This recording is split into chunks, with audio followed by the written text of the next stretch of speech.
الحمد لله رب العالمين أشهد أن لا إله إلا الله وحده لا شريك له وأشهد أن سيدنا ومولانا محمدا عبده ورسوله أما بعد فأعوذ بالله من الشيطان الرجيم بسم الله الرحمن الرحيم مالك يوم الدين إياك نعبد وإياك نستعين۔ سورہ فاتحہ میں 2 آیتوں کا ذکر ہوا تھا۔ یہ علم ہے آپ کے کہ یہ سورہ فاتحہ یہ ایک ایسی سورت ہے کہ جس کے بارے میں اللہ کے نبی صلی اللہ علیہ وسلم نے ارشاد فرمایا، قسم ہے اس ذات کی جس کے قبضے میں محمد کی جان ہے صلی اللہ علیہ وسلم، اس کی مثال یعنی ان آیتوں کی مثال نظیر نہ تو تورات میں ہے، نہ انجیل میں ہے، نہ زبور میں ہے، اور نہ خود قرآن کریم میں ہے۔ صحیح بخاری میں ہے، حضرت انس رضی اللہ تعالی عنہ فرماتے ہیں کہ رسول اللہ صلی اللہ علیہ وسلم نے فرمایا کہ قرآن کریم کی سب صورتوں میں سب سے عظیم صورت سورہ فاتحہ یعنی الحمدللہ رب العالمین ہے۔ اس صورت کو کہیں اللہ کے نبی صلی اللہ علیہ وسلم نے سورۃ الشفا قرار دیا کہ یہ آیت الشفا بھی ہیں، ایک ایک مضمون کو اپنے اندر سمائے ہوئے ہے۔ اور ایک حدیث میں آتا ہے کہ سورہ فاتحہ سورہ شفا اس لیے ہے کہ اگر اس کو پڑھ کر دم کیا جائے گا تو شفا تو ہوگی ہی، اور موت کے علاوہ ہر بیماری کا علاج سورہ فاتحہ کے اندر اللہ نے رکھا ہے، لہذا اس کو اپنے بیماروں پر پڑھ کر دم کرنے سے بھی شفا کے بارے میں احادیث میں بھی آیا اور لوگوں نے اپنا تجربات بھی ذکر فرمائے ہیں۔ بہرحال اس کی ایک آیت کے اندر اللہ نے بڑے بڑے مضامین کو سمیٹا ہے۔ چنانچہ 2 آیتوں کے بارے میں کل بات ہوئی تھی، آج ہے تیسری آیت مالک یوم الدین۔ وہ اللہ کی شان یہ ہے جس سے ہم مانگنے جا رہے ہیں ہدایت کو کہ وہ روز جزا یعنی قیامت کے دن کا مالک ہے۔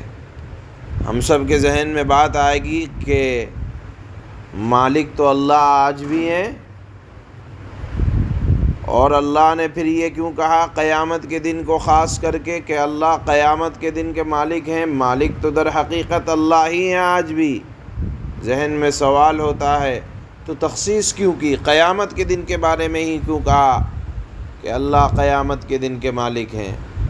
اس کا جواب علماء نے لکھا ہے کہ قیامت کے دن کی ملکیت کو اللہ نے خاص اس لیے کیا ہے کہ دنیا میں اللہ نے اگرچہ ناقص طور پر ہی، آدھی ادھوری طور پر ہی، اللہ نے کہیں نہ کہیں انسان کو ملکیت عطا فرمائی ہے۔ جیسے کہہ دیتے ہیں آدمی ہم اور آپ، میرا گھر، میری کتاب، میری فلانی چیز، میرا بیٹا، میری بیٹی، میرے ماں باپ، میرا گھر، تو کسی نہ کسی درجے میں انسان دنیا کی زندگی میں کسی بھی چیز کی ملکیت کو اپنی طرف منسوب کر دیتا ہے، لیکن قیامت کے دن اتنی بھی ملکیت کسی کی نہیں ہوگی، نہ کسی کا گھر ہوگا، نہ کسی کا در ہوگا، نہ کسی کی ملکیت ہوگی۔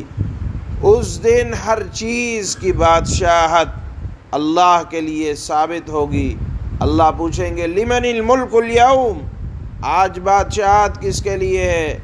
للہ الواحد القہار، تنہا اس ایک اللہ کے لیے ہے جو اکیلا ہے اور بڑا زبردست ہے۔ تو اللہ نے قیامت کے دن کی سختی کو یہ کہا جائے کہ قیامت کے دن رب العالمین نے اپنی ایک خاص صفت ذکر فرمائی، مالک یوم الدین، جو روز جزا کا مالک ہے۔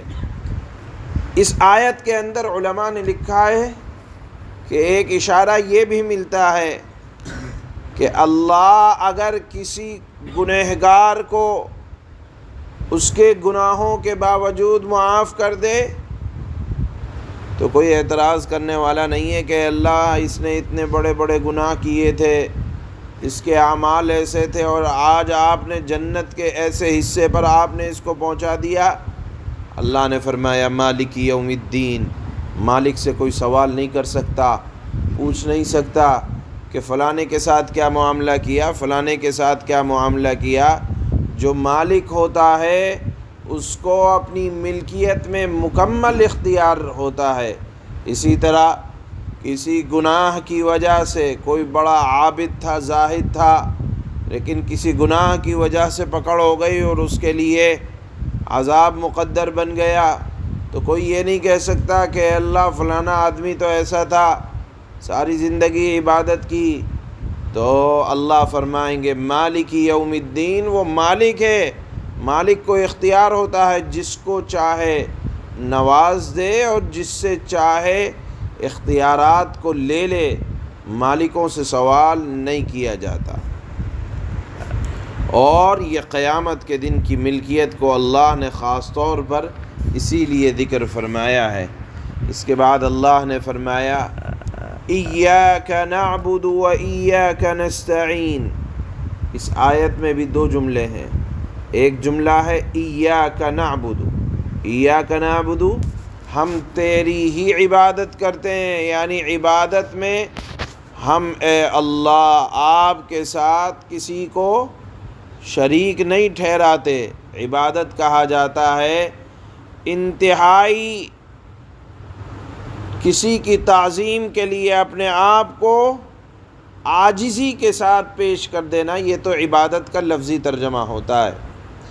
اور شریعت میں عبادت اس کو کہا جاتا ہے کہ آقا نامدار سرور دو عالم جناب رسول اللہ صلی اللہ علیہ وسلم کے حکم کے مطابق، شریعت مطہرہ کے مطابق تمام افعال کو انجام دینا، یہ عبادت کہلاتا ہے۔